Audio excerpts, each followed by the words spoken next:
Hi friends, welcome back to Shilpa's culinary. ಹೇಗಿದ್ದೀರಾ? I hope ಎಲ್ಲರೂ ಚೆನ್ನಾಗಿದ್ದೀರಾ ಅಂತ. ನಾನಿವತ್ತು ಉತ್ತರ ಕರ್ನಾಟಕದ ಜೋಳದ ರೊಟ್ಟಿ ಊಟದ ರೆಸಿಪಿ ಮಾಡಿ ತೋರಿಸ್ತಾ ಇದ್ದೀನಿ. ಅದಕ್ಕೆ ಏನೆಲ್ಲ ತರಕಾರಿ ಬೇಕು ಅಂತ ನೋಡಿ ಇಲ್ಲಿ ಜೋಡಿಸ್ಕೊಂಡಿದ್ದೀನಿ.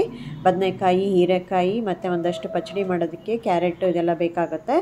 ಈಗ ನಾನು ಮೊದಲನೇದು ಬದನೆಕಾಯಿ ಭರ್ತಾ ಮಾಡ್ತಾಯಿದ್ದೀನಿ.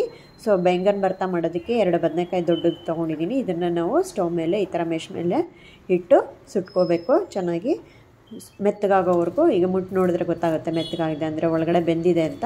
ಬೆಂದ ಮೇಲೆ ಇದು ಸಿಪ್ಪೆನೆಲ್ಲ ಬಿಡಿಸಿ ಒಳಗಡೆ ತಿರುಳನ್ನು ತಗೊಂಡು ಮ್ಯಾಶ್ ಮಾಡಿ ರೆಡಿ ಮಾಡಿ ಇಟ್ಕೋಬೇಕು.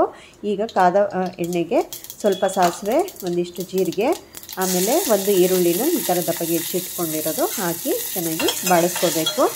ಈ ಈರುಳ್ಳಿ ಬಾಡಿದ್ಮೇಲೆ ನಾವು ಶುಂಠಿ, ಬೆಳ್ಳುಳ್ಳಿ, ಹಸಿರು ಮೆಣಸಿನ್ಕಾಯಿನ ಪೇಸ್ಟ್ ಮಾಡಿ ಇಟ್ಕೊಂಡಿರ್ತೀವಿ. ಇದು ಒಂದು ಸ್ವಲ್ಪ ಜಾಸ್ತಿನೇ ಮಾಡಿಟ್ಕೊಂಡ್ರೆ 2-3 ಪಲ್ಯಕ್ಕೆ ಆಗುತ್ತೆ. ಈಗ ನಾನು 1 ಟೇಬಲ್ ಸ್ಪೂನಷ್ಟು ಆ ಪೇಸ್ಟನ್ನು ಹಾಕಿದ್ದೀನಿ. 1 ಟೀ ಸ್ಪೂನಷ್ಟು ಅರಿಶಿನ, 1 ಟೀ ಸ್ಪೂನಷ್ಟು ಅಚ್ಚ ಖಾರದ ಪುಡಿ, 1 ಟೀ ಸ್ಪೂನಷ್ಟು ಗರಂ ಮಸಾಲ ಅಥವಾ ಪಲ್ಯದ ಪುಡಿ, ನಿಮ್ಮ ಮನೇಲಿ ಮಾಡಿರೋವಂಥ ಪಲ್ಯದ ಪುಡಿ ಏನಿರ್ತಲ್ಲ ಅದನ್ನೇ ಹಾಕ್ಕೋಬೋದು, ಇಲ್ಲಾಂದರೆ ಗರಂ ಮಸಾಲ ಹಾಕೋಬೋದು. ಈಗ ನಾನು 2 ದೊಡ್ಡ ಟೊಮೆಟೊನ ಈ ಥರ ಹೆಚ್ಚಿಟ್ಕೊಂಡು ಹಾಕಿದ್ದೀನಿ. ಅದೆಲ್ಲ ಬಾಡಿಸ್ಕೋಬೇಕು ಚೆನ್ನಾಗಿ. ಮಸಾಲೆ ಎಲ್ಲ ಮಿಕ್ಸ್ ಆಗಿ, ಶುಂಠಿ, ಬೆಳ್ಳುಳ್ಳಿ, ಖಾರದ ಪುಡಿದೆಲ್ಲ ಮಿಕ್ಸ್ ಆಗಿ ಚೆನ್ನಾಗಿ. ಈಗ ಅದಕ್ಕೆ ನಾವು ಉಪ್ಪು ಹಾಕಿ, ಸ್ವಲ್ಪ ಧನಿಯಾ ಪುಡಿ ಚೂರು ಹಾಕಿ, ಈಗ ನಾವು ಏನು ಮ್ಯಾಶ್ ಮಾಡ್ಕೊಂಡಿರ್ತೀವಲ್ಲ ಬದನೆಕಾಯಿ ಅದನ್ನು ಹಾಕಿ ಚೆನ್ನಾಗಿ ಕೈ ಆಡ್ಕೋಬೇಕು. ಈಗ ಬೆಂಗನ್ ಭರ್ತಾ ರೆಡಿ ಆಗ್ತಿದೆ. ಈಗ ಉಪ್ಪು ಎಲ್ಲ ಹಾಕಿದ್ದೀವಿ. ಖಾರ, ಉಪ್ಪು ಇದೆಲ್ಲ ಕೂಡ್ಕೊಳ್ಳೋ ತನಕ ಚೆನ್ನಾಗಿ ಮಿಕ್ಸ್ ಮಾಡ್ಕೋಬೇಕು.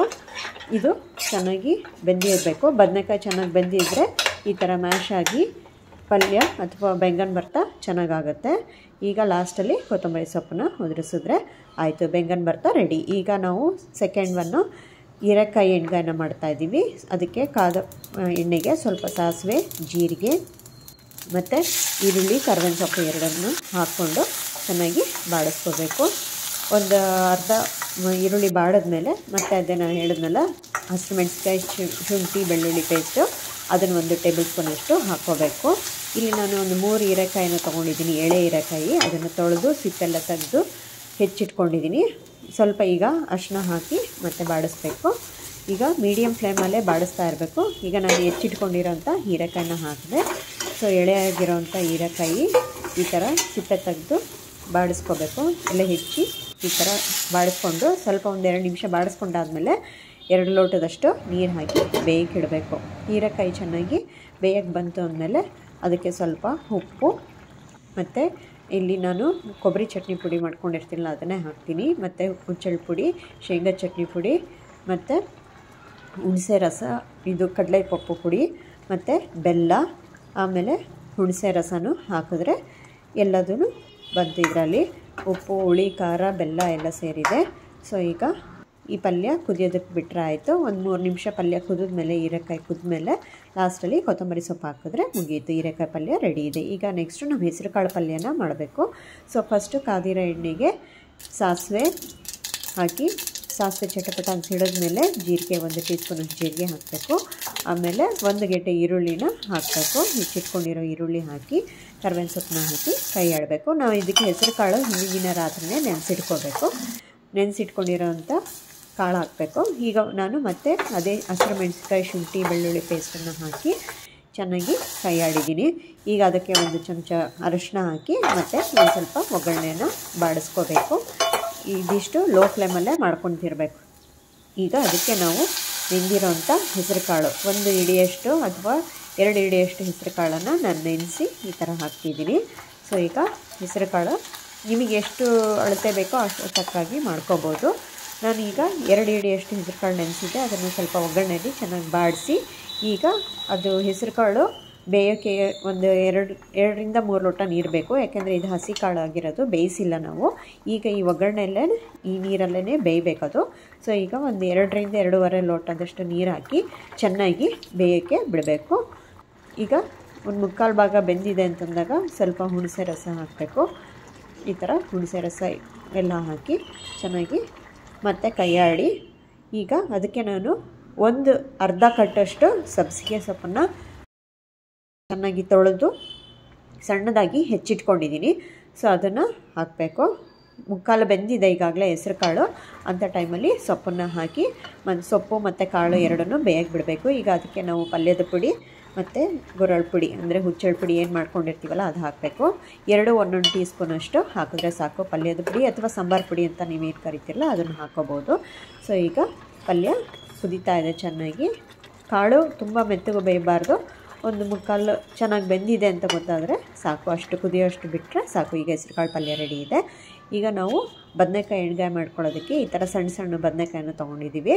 ಇದೊಂದು 1/4 kg ಅರ್ಧ kg ಬದನೆಕಾಯಿ.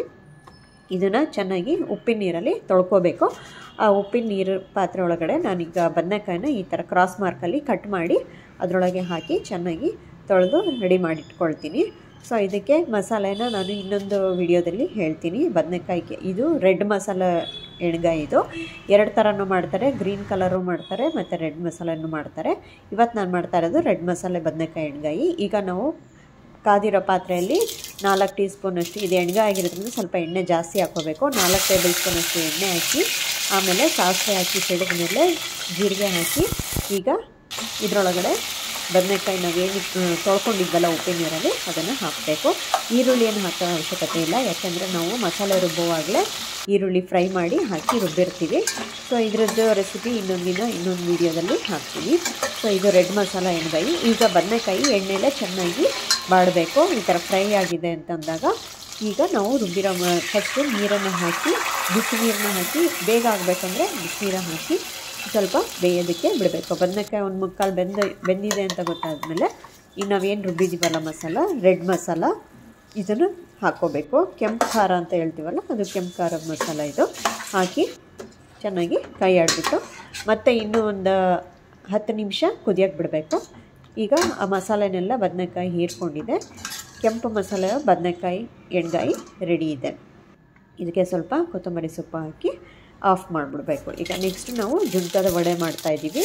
ಇದಕ್ಕೂ ಎಣ್ಣೆ ಒಂದು 4 ಟೇಬಲ್ ಸ್ಪೂನಷ್ಟು ಎಣ್ಣೆ ಹಾಕ್ಕೊಂಡು ಎಣ್ಣೆ ಕಾದ್ಮೇಲೆ ಸಾಸಿವೆ, ಜೀರಿಗೆ, ಈರುಳ್ಳಿ, ಕರಿಬೇವಿನ ಸೊಪ್ಪು ಎಲ್ಲ ಹಾಕಿ ಚೆನ್ನಾಗಿ ಬಾಡಿಸ್ಕೋಬೇಕು. ಇದಕ್ಕೆ ಸ್ವಲ್ಪ ಅರಿಶಿನ, 1 ಟೀ ಸ್ಪೂನಷ್ಟು ಅರಿಶಿನ ಹಾಕಿ ಒಗ್ಗರಣೆ ಬಾಡಿಸ್ಕೋಬೇಕು.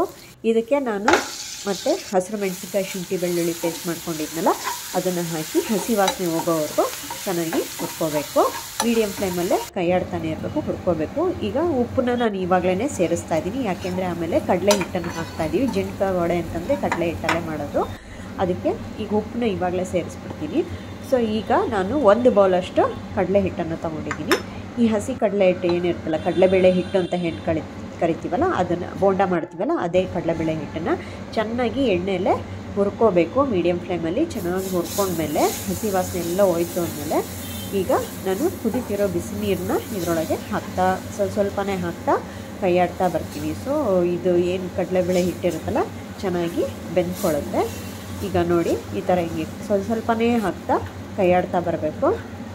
ತುಂಬ ತೆಳ್ಳಗೆ ಮಾಡಬಾರ್ದು, ಯಾಕೆಂದರೆ ನಾವಿದು ಜುನ್ಕದ ವಡೆ ಮಾಡ್ತಾ ಇರೋದು. ವಡೆ ಅಂತಂದರೆ ಪೀಸ್ ಬರಬೇಕು, ಅಂದರೆ ಬರ್ಫಿ ಟೈಪ್ ಬರುತ್ತೆ. ಸೊ ಹಾಗಾಗಿ ಇನ್ನು ತೆಳ್ಳಗೆ ಬೇಕಂದರೆ ನೀರು ಇನ್ನೂ ಸ್ವಲ್ಪ ಸೇರಿಸ್ಕೋಬೋದು, ಅದನ್ನು ಹಾಗೆ ಪಲ್ಯ ಥರನೂ ತಿನ್ಬೋದು.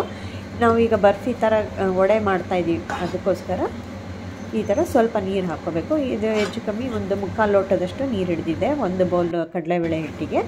ಸೊ ಇಷ್ಟು ನೀರು ಹಾಕ್ಕೊಂಡು ಚೆನ್ನಾಗಿ ಮಿಕ್ಸ್ ಮಾಡ್ಕೋಬೇಕು, ಏನು ಗಂಟು ಬರೋದಿಲ್ಲ. ಈ ಥರ ಹುರ್ಕೊಂಡು ಹಿಟ್ಟನ್ನು ಆಮೇಲೆ ಬಿಸಿನೀರು ಹಾಕ್ಕೊಂಡ್ರೆ ನಿಮಗೆ ಗಂಟಾಗೋದಿಲ್ಲ ಕಡಲೆಬೇಳೆ ಹಿಟ್ಟು. ಸೊ ಹಾಗಾಗಿ ಚೆನ್ನಾಗಿ ಹುರಿದಿಟ್ಕೋಬೇಕು, ಹಾಗಾಗಿ ಗಂಟು ಬರಲ್ಲ ಅವಾಗ. ಈ ಥರ ರೆಡಿಯಾಗಿದೆ. ಈಗ ನಾವು ಒಂದು ತಟ್ಟೆಗೆ ಸ್ವಲ್ಪ ತುಪ್ಪ ಸವರಿ ಅದಕ್ಕೆ ಒಣ ಕೊಬ್ಬರಿ ತುರಿನ ಹಾಕ್ಕೋಬೇಕು. ಬೇಕಂದರೆ ಗಸಗಸೆನೂ ಹಾಕ್ಕೋಬೋದು. ಆಮೇಲೆ ಸ್ವಲ್ಪ ಕೊತ್ತಂಬರಿ ಸೊಪ್ಪು ಹೆಚ್ಚಿ ಹಾಕಬೇಕು. ಇದ್ರ ಮೇಲೆ ನಾವು ಏನು ಜುನ್ಕದ ರೆಡಿ ಮಾಡ್ಕೊಂಡಿದ್ವಲ್ಲ ಅದನ್ನು ಬಿಸಿ ಇರುವಾಗಲೇ ಆ ತಟ್ಟೆಗೆ ಹಾಕಿ ಚೆನ್ನಾಗಿ ತಟ್ಟಬೇಕು. ಕ್ಲೀನಾಗಿ ಪ್ರೆಸ್ ಮಾಡಿ ಎಲ್ಲ ತಟ್ಟಿದ ಮೇಲೆ ಅದನ್ನು ಉಲ್ಟಾ ಮಾಡಿ ಪೀಸ್ನ ಕಟ್ ಮಾಡಿ ಒಂದು 5 ನಿಮಿಷ ಆರಕ್ಕೆ ಬಿಟ್ಟು ಆಮೇಲೆ ಕಟ್ ಮಾಡಿದ್ರೆ ನೋಡಿ ಈ ಥರ ಬಂದಿದೆ ಜುನ್ಕದು.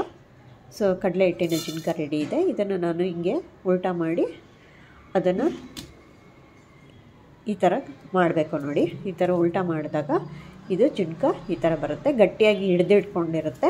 ಸೊ ಈಗ ನಾವು ಒಂದು 2 ನಿಮಿಷ ಆದಮೇಲೆ ಕಟ್ ಮಾಡ್ಕೋಬೇಕು. ಎಷ್ಟು ಸೈಜ್ ಬೇಕೋ ಆ ಸೈಜಿಗೆ ಕಟ್ ಮಾಡ್ಕೋಬೋದು. ಈ ಥರ ಜುಣ್ಕನ ನೀವು ಒಂದು ದಿನ ಅಥವಾ 2 ದಿನ ತನಕನೂ ಇಟ್ಕೊಂಡು ತಿನ್ಬೋದು.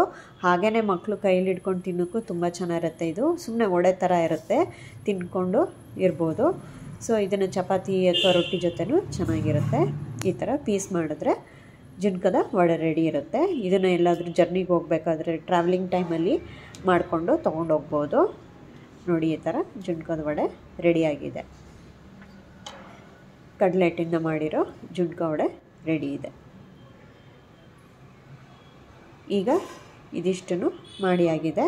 ಈಗ ನಾವು ಒಂದು ಬದನೆಕಾಯಿ ಚಟ್ನಿ ಅಥವಾ ಭರ್ತಾ ಮಾಡಿದ್ದೀವಿ, ಹೀರೆಕಾಯಿ ಪಲ್ಯ ಮಾಡಿದ್ದೀವಿ, ಹೆಸರು ಕಾಳು ಪಲ್ಯ ಮಾಡಿದ್ದೀವಿ, ಮತ್ತು ಜುಣ್ಕದ ವಡೆ ಮಾಡಿದ್ದೀವಿ. ಈಗ ರೊಟ್ಟಿ ಎಲ್ಲ ತಿಂದಮೇಲೆ ಬುತ್ತಿ ಬೇಕಲ್ವ ಸ್ವಲ್ಪ, ಅದಕ್ಕೆ ಅನ್ನನ ನಾನು ತುಂಬ ಮುಂಚೆನೇ ಅಂದರೆ ಒಂದು 1 ಅವರ್ ಮುಂಚೆನೇ ಅನ್ನ ಮಾಡಿಕೊಂಡು ಆರಕ್ಕೆ ಬಿಟ್ಬಿಟ್ಟಿದ್ದೀನಿ. ನೀರು ಸ್ವಲ್ಪ ಜಾಸ್ತಿ, ನೀವು ರೆಗ್ಯುಲರ್ ಅನ್ನಕ್ಕಿಂತ ಸ್ವಲ್ಪ ನೀರು ಜಾಸ್ತಿ ಹಾಕಿ ಮೆತ್ತಗೆ ಮಾಡ್ಕೋಬೇಕು ಅನ್ನನ. ಅದನ್ನು ಚೆನ್ನಾಗಿ ನಾದ್ಕೋಬೇಕು. ಸ್ವಲ್ಪ ಉಪ್ಪಾಕಿ ನಾದ್ಕೊಂಡ್ಮೇಲೆ ಈ ಮೊಸರನ್ನ ಅಥವಾ ಬುತ್ತಿನ ಮಾಡೋದಕ್ಕೆ ಸರಿ ಹೋಗುತ್ತೆ. ಅದಕ್ಕೆ ನಾನು ಸ್ವಲ್ಪ ದಾಳಿಂಬೆ ಮತ್ತು ಕೊತ್ತಂಬರಿ ಹಾಕಿ ಬುತ್ತಿ ರೆಡಿ ಮಾಡಿದ್ದೀನಿ.